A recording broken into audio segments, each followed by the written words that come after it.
दोस्तों, अगर आपका प्लॉट साइज 15 बाई 42 है और आप उसमें कार पार्किंग के साथ एक शानदार 2 BHK का घर बनाना चाहते हैं तो आज ये हाउस प्लान आपके लिए काफ़ी यूजफुल होने वाला है।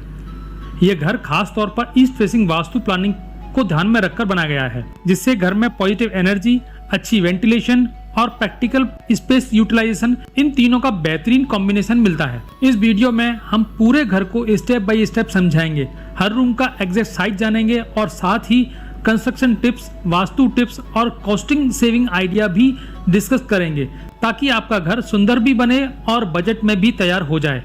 तो वीडियो आखिर तक जरूर देखना।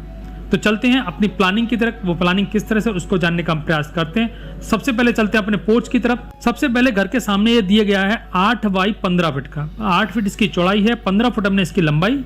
देखिए ये पोर्च को बना के आपको दिखाया है। ये स्पेस एक कार और बाइक पार्किंग के लिए, दोनों के लिए काफी अच्छा है। आप चाहें तो इसमें बाइक भी आराम से पार्क कर सकते हैं, किसी बाइक कोई प्रॉब्लम आपको होने वाली नहीं है। कैसे करेंगे उसको भी एक बार जानने का प्रयास करते हैं। देखिए हमने क्या किया है, यहाँ पे हमने इसको स्टेप को थोड़ा सा अप किया है। मतलब अगर हम पोर्च की बात करेंगे तो पोर्च में हम जब एंट्री लेते हैं तो यहाँ से हम अपनी गाड़ी को अंदर लेंगे। अंदर लेके जैसे आप आते हैं तो यहाँ पे हम 2 स्टेप, 7 इंची का ये और 7 इंची का ये और 7 इंची का एक और स्टेप हम यहाँ पे लेंगे। देखिए घर के अंदर जब जाएंगे तो 7 इंची के 3 स्टेप हमें लेने होंगे। तो स्टेप लेने से हमें 21 इंची की जगह यहाँ पे मिलती है और 21 इंची की जगह से हम इस सीढ़ी को स्टार्ट करते हैं। तो सीढ़ी को स्टार्ट करते हैं तो 21 इंची हम पहले पहुंच गए और वहाँ से हमने सीढ़ी स्टार्ट करी तो हमें सीढ़ी के नीचे हमें काफ़ी स्पेस मिल जाता है। जैसे कि आप यहाँ पे देख पा रहे हैं, कार को जब हमने रख के दिखाया है तो कार आपकी सीढ़ी के नीचे तक आराम से जा सकती है, किसी बाइक कोई प्रॉब्लम आपको होने वाली नहीं है। यहाँ जो हमने स्टेयरकेस दे रखी है वो 3 फीट चौड़ाई की हमने स्टेयरकेस बना के दिखाई है। राइजर हमने इसमें 7 इंची का दे रखा है और ट्रेड हमने इसमें 10 इंची का आपको बना के दिखाया है।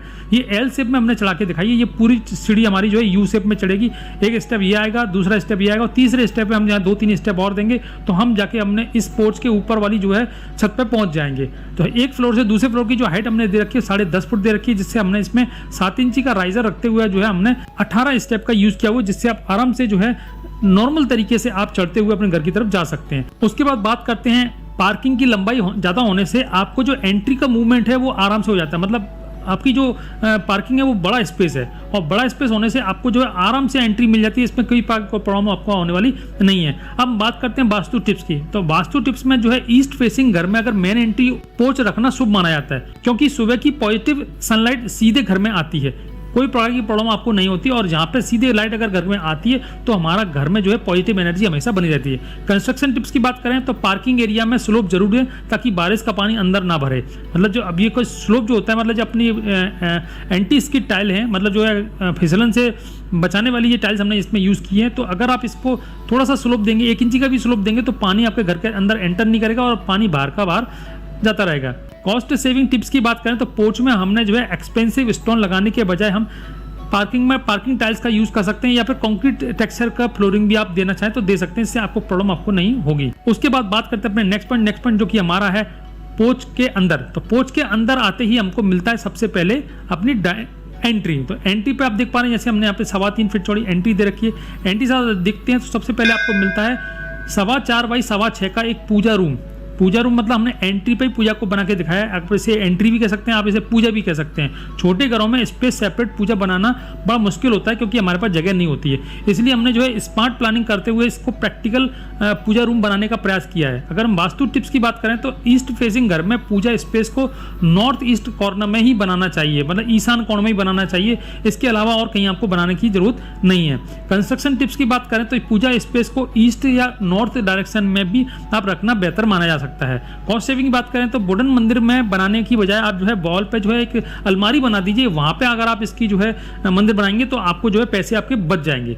उसके बाद बात करते हैं अपने नेक्स्ट पॉइंट जो कि हमारा ड्राइंग एरिया है। वो ड्राइंग एरिया कैसा है उसको भी समझने का प्रयास करते हैं। देखिए जहां से होते हुए हम अपने कर्टन के थ्रू अंदर आते हैं अपने ड्राइंग कम डाइनिंग एरिया में। जैसे आप अंदर आते हैं तो यहाँ पे इसके साइज की बात करें तो 9.5 फुट हमने इसकी चौड़ाई दे रखी है और 7.5 फुट हमने इसकी लंबाई दे रखी है। कॉम्पैक्ट साइज होने के बावजूद भी इसका एरिया काफी ओपन फील देता है, क्योंकि इसकी जो प्लानिंग है वो सेंट्रली ली हुई है। मतलब अपने पूरे घर के सेंटर जो हमने पार्ट का यूज करते हुए अपने सेंटर में ही इसकी प्लानिंग दी। इससे क्या है कि कोई भी व्यक्ति आएगा जाएगा तो आपको जो है यहाँ से पता चलता रहेगा, इसमें कोई प्रॉब्लम आपको होने वाली नहीं है। यहाँ पे हमने जो है एल शेप में सोफा लगा के दिखाया है, यहाँ एक डाइनिंग टेबल लगा के दिखाया, इसमें 3 लोग आराम से बैठ के खाना खा सकते हैं। एक हमने टीवी का पॉइंट दे रखा है जिससे हम सोफे पे बैठे हुए टीवी का भी मजा ले सकते हैं। एक विंडो दे रखी है जो कि 3 फीट चौड़ी विंडो है, और अपने पोर्च में कौन आ रहा है या कोई बाहर दरवाजे पे कौन खड़ा है उसको यहीं से हम बैठे बैठे देख सकते हैं। उसके बाद बात करते हैं अपने वास्तु टिप्स की। तो वास्तु टिप्स में जो है ड्राइंग रूम में ईस्ट या नॉर्थ की दिशा में ही रखना शुभ माना जाता है, क्योंकि इससे घर में जो है पॉजिटिव एनर्जी बनी रहती है। और कंस्ट्रक्शन टिप्स की बात करें तो ड्राइंग रूम में जो है आप नेचुरल लाइट के लिए बड़ी विंडो लगाना बहुत जरूरी होती है। यहाँ पे हमने विंडो जो दे रखी है वो विंडो आपको लगाना बहुत जरूरी होता है। अब कॉस्ट सेविंग की बात करें तो पूरे हॉल में जो है एक्सपेंसिव सीलिंग डिजाइन की बजाय आप सिंपल जो है पट्टे वाली कह सकते हैं आप, या बॉर्डर वाली फॉल सीलिंग करवाएं, जिससे कि आपके पैसे बच जाएंगे। एक्स्ट्रा टिप्स की बात करें तो डाइनिंग टेबल को कॉम्पैक्ट साइज में रखें ताकि जो है मूवमेंट आसानी से बना रहे, किसी प्रकार की कोई प्रॉब्लम आपको होने वाली नहीं है। उसके बाद बात करते हैं अपने नेक्स्ट पॉइंट जो कि हमारा किचन एरिया। वो किचन एरिया कैसा है उसकी बात करने वाले थे। देखिए यहाँ से हम जैसे हम ड्राइंग रूम से निकलते हैं या अपन घर की तरफ एंट्री करते हैं तो हमने राइट साइड में हमने देखा था अपने ड्राइंग रूम को, और लेफ्ट साइड में हम देखेंगे अपने किचन को। तो किचन की जो एंट्री है वो 3 फीट चौड़ी हमने एंट्री दे रखी है, और एंट्री से आप देख पा रहे हैं यहाँ पर किचन के साइज की बात करें तो 6 फुट हमने इसकी चौड़ाई दे रखी है और 8 फुट हमने इसकी लंबाई दे रखी है। ये जो किचन है वो स्मॉल फैमिली के लिए काफी प्रैक्टिकल और फंक्शनल मानी जाती है। वास्तु टिप्स की बात करें तो वास्तु के अनुसार किचन को जो है साउथ ईस्ट डायरेक्शन में होना चाहिए, जिससे कि जो है वो अग्नि कोण होता है और वहाँ खाना गर्म रहता है, तो इससे हमें जो है साउथ ईस्ट कॉर्नर में ही जो है किचन का निर्माण करना चाहिए। अगर किसी कंस्ट्रक्शन टिप्स की बात करें तो जो है किचन के जो प्लेटफॉर्म होता है उसके ऊपर ग्रेनाइट का यूज करना चाहिए, इससे कंफर्टेबली जो हम इसका डेली का वर्क आराम से कर सकते हैं। कॉस्ट सेविंग की बात करें तो कंप्लीट मॉड्यूलर किचन की बजाय आप सेमी मॉड्यूलर किचन रखेंगे तो आपके पैसे बच जाएंगे और बजट फ्रेंडली आपका मकान बनकर तैयार हो जाएगा। एक्स्ट्रा टिप्स की बात करें तो किचन में जो है एग्जॉस्ट फैन और चिमनी का पॉइंट पहले से ही प्लान कर लें, क्योंकि बाद में प्रॉब्लम आपकी बहुत होती है। तो यहाँ पे हमने एक विंडो दे रखी है वेंटिलेशन के लिए, तो वो 2.5 फीट चौड़ी विंडो हमने यहाँ पे प्रोवाइड कर रखी है, जिससे हम किचन को प्रॉपर तरीके से वेंटिलेट कर सकते हैं। एक साइड में हमने कॉर्नर में फ्रिज रख के दिखाया है, और यहाँ पे ऊपर और नीचे फर्नीचर लगा के इससे जो है ये सेमी जो है हमारी मॉड्यूलर किचन आपकी बन जाती है। उसके बाद बात करते हैं अपने नेक्स्ट पॉइंट जो कि हमारा पैसेज है। वो पैसेज कैसा उसको भी देखने का प्रयास करते हैं। देखिए हम घर की तरफ जब एंट्री करें तो हमें पैसेज के थ्रू ही आना पड़ेगा। ये 4 फुट चौड़ा हमने पैसेज यहाँ पे आपको बना के दिखाया है। उसके बाद बात करते हैं अपने नेक्स्ट पॉइंट जो कि हमारा बेडरूम है। बेडरूम नंबर 1 है जो कि हमारा मास्टर बेडरूम है। तो मास्टर बेडरूम की जो एंट्री हमने पैसे से ही दे रखी है, जो कि 3.25 फीट चौड़ी एंट्री है। रूम के साइज की अगर हम बात करें तो यहाँ पे हमने 10 फुट इसकी चौड़ाई दे रखी है और 9 फुट हमने इसकी लंबाई दे रखी है। ये जो है रूम फैमिली हेड के लिए काफी कंफर्टेबल है, क्योंकि हमारा जो है हमारे ड्राइंग रूम से लगा हुआ है, इसलिए हमारे जो है कंफर्टेबल फील होता है। यहाँ हमने डबल बेड का पलंग लगा दिखाया है, बगल में हमने टीवी का पॉइंट दे रखा है, और सामने हम जो हमने फर्नीचर लगा के देखा, इसमें मंचा स्टोरेज आप कर सकते हैं। इसमें विंडो की बात करें तो यहाँ पे हमने 3 फुट की विंडो दे रखी है, जो कि हमारे ओपन टू स्काई एरिया में ओपन होती है,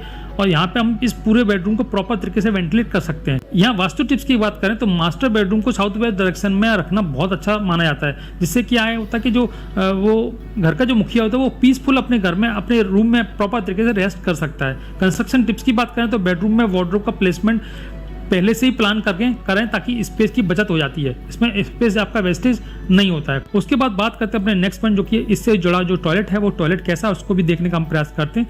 देखिए यहाँ पे हमने जो है एक 2.5 फुट का डोर दे रखा है, जिससे हमें अपने इस बेडरूम से अटैच टॉयलेट को हम एंट्री करते हैं। तो यहाँ पे देख पा रहे हैं यहाँ पे इसके साइज की अगर हम बात करते हैं तो 4.5 फुट हमने इसकी चौड़ाई दे रखी है और 7.5 फुट हमने इसकी लंबाई दे रखी है। एक वेंटिलेशन दे रखा है जो कि हमारे पोर्च में ओपन होता है, जो 2.5 फुट चौड़ा हमने वेंटिलेशन आपको बना के दिखाया है। यहाँ पे हमने जो है वेट एरिया को हमने पीछे कर रखा है और ड्राई एरिया को हमने आगे कर रखा है, जैसे कि आप यहाँ पे देख पा रहे हैं। अगर हम वास्तु टिप्स की बात करें तो बाथरूम में हमेशा जो है प्रॉपर वेंटिलेशन का यूज़ होना चाहिए। सनलाइट प्रॉपर जो है अपने बाथरूम तक आना चाहिए, जिससे कि जो है इसमें किसी प्रकार के कीटाणु वगैरह, इसमें नेगेटिव एनर्जी है जो है यहाँ पे स्टोर नहीं होती है। उसके बाद बात करते हैं अपने नेक्स्ट पॉइंट जो कि हमारा है कंस्ट्रक्शन टिप्स में। तो कंस्ट्रक्शन टिप्स में आप कोशिश करें कि आप जो है वाटर प्रूफिंग का प्रॉपर इस्तेमाल करें, जिससे कि आपको जो है बाद में सीलन का सामना न करना पड़े, क्योंकि हमारी वॉल से जो है हमारा ड्राइंग एरिया जुड़ा हुआ है। तो हमारी जो है अगर वॉल पे पानी आएगा और आपने वाटर प्रूफ का यूज़ नहीं किया होगा तो हमारा सोफा है उससे जुड़ी हुई वॉलपेपर है, वो सारी चीज़ हमारी खराब होने वाली है। तो आप इस चीज़ का विशेष ध्यान रखें। आपकी जो प्लानिंग है वो पहले से करके चलें। आप वाटर प्रूफिंग का यूज़ प्रॉपर करना ही चाहिए आपको। उसके बाद नेक्स्ट पॉइंट बेडरूम नंबर 2 है। वो बेडरूम नंबर 2 कैसा उसको भी देखने का प्रयास करते हैं। देखिए यहाँ से हम अपने पैसेज थ्रू आते हैं तो 3.25 फीट चौड़ा बाद हमने डोर आप यहाँ पे बना के दिखाया है। अंदर आते ही आप डबल बेड का पलंग दिख रहे हैं, सामने हमने टीवी का पॉइंट दे रखा है और सामने हमने साइड में हमने फर्नीचर आपको बना के दिखाया है।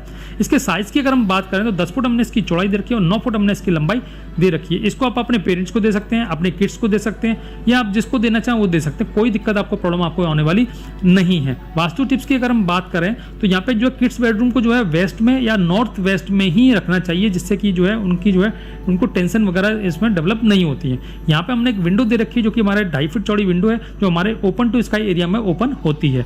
इससे हम प्रॉपर तरीके से पूरे बेडरूम को प्रॉपर तरीके से वेंटिलेट कर सकते हैं। और कंस्ट्रक्शन टिप्स की बात करें तो यहाँ पे जो हमने किड्स रूम को ज़्यादा बल्कि फर्नीचर ना दें, बल्कि हल्का फर्नीचर दें और कलर भी आप हल्का दें।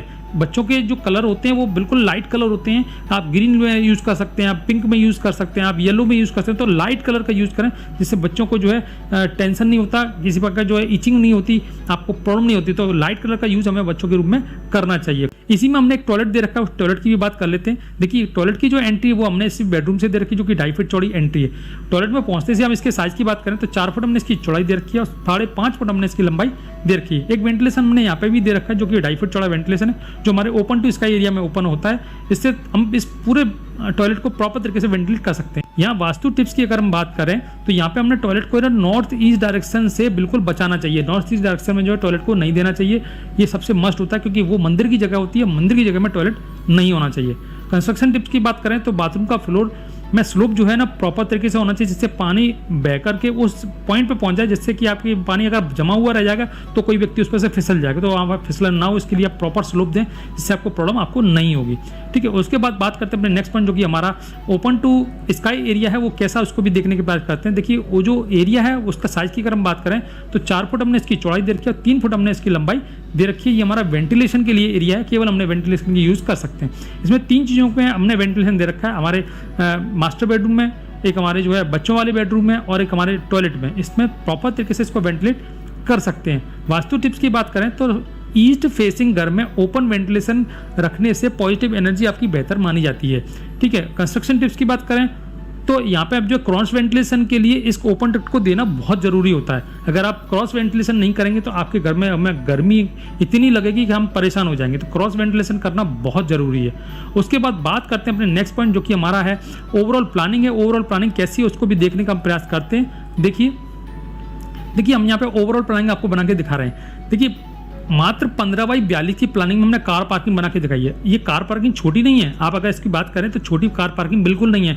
मैंने साइज इसका बता रखा है, 8 फुट इसकी चौड़ाई दे रखी है और 15 फुट हमने इसकी लंबाई दे रखी है। इतना बड़ा स्पेस है, उसमें आप किसी प्रकार की कोई भी गाड़ी आराम से पार्क कर सकते हैं। और ऐसी प्लानिंग आपको जो पूरे यूट्यूब पर नहीं मिलेगी, क्योंकि यहाँ पे हमने जो है कार पार्किंग दे रखी है। छोटे से प्लॉट में 630 स्क्वायर फीट में कोई कार पार्किंग बना ही नहीं सकता, सोच भी नहीं सकता कि कार पार्किंग कैसे है। हमने इसमें बना के भी दिखाई है और यूज़ करके भी दिखाई है। आप चाहें तो अपने घर को इस तरह से निर्माण कर सकते हैं। यहाँ पर हमने एक स्टेयरकेस दे रखी, जो कि हम फर्स्ट फ्लोर की तरफ जाते हैं।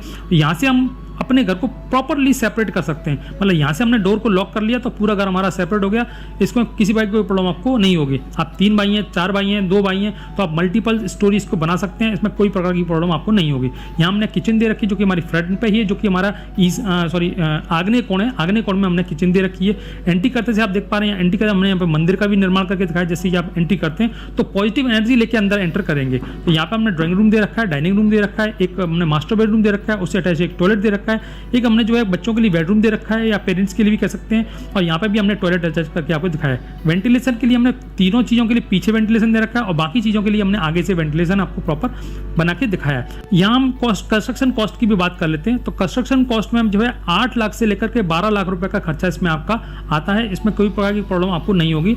मिनिमम से लेकर के मैक्सिमम की रेंज हमने इसमें 8 लाख से लेकर 12 लाख तक की आपको बता दी है। अगर आप प्रीमियम लुक में बनाना चाहते हैं तो प्रीमियम लुक में जो है थोड़ा सा कॉस्ट आपकी और बढ़ जाएगी। तो दोस्तों ये था 15x42 का शानदार east facing vastu 2 BHK house plan, जिसमें हमने car parking, puja space, drawing room, 2 bedroom, proper ventilation सब कुछ दिया है। अगर आपको ये प्लान पसंद आता है तो वीडियो को लाइक करें, चैनल को सब्सक्राइब करें और कमेंट्स करके ये जरूर बताएं कि अगला हाउस प्लान आप कौन सा देखना चाहते हैं। तो मिलते हैं अगले वीडियो में। नमस्कार।